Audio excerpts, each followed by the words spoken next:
Mediat greke kanë reaguar me kritika ndaj kryeministrit shqiptar Edi Rama pas takimit të tij me homologun grek Kyriakos Mitsotakis. Sipas raportimeve, vëmendja nuk u përqendrua te çështjet politike, por te paraqitja e Ramës, i cili ishte veshur me atlete sportive të bardha, të konsideruara të papërshtatshme për një takim zyrtar në rezidencën Maksimos. Artikujt në media greke theksojnë gjithashtu kontrastin në sjelljen e Ramës me Mitsotakis, krahasuar me takimin e mëparshëm që ai pati me kryeministren italiane Giorgia Meloni.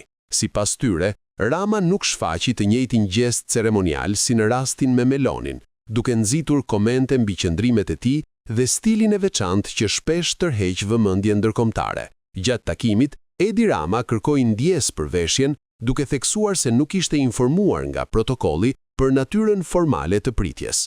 Nga ana tjetër, Kyriakos Mitsotakis reagoi me diplomaci, duke u shprehur se e vlerëson stilin krijues të Ramës në të veshur, një koment që mediat greke e interpretuan si ironik në kontekstin e kritikave të ngritura.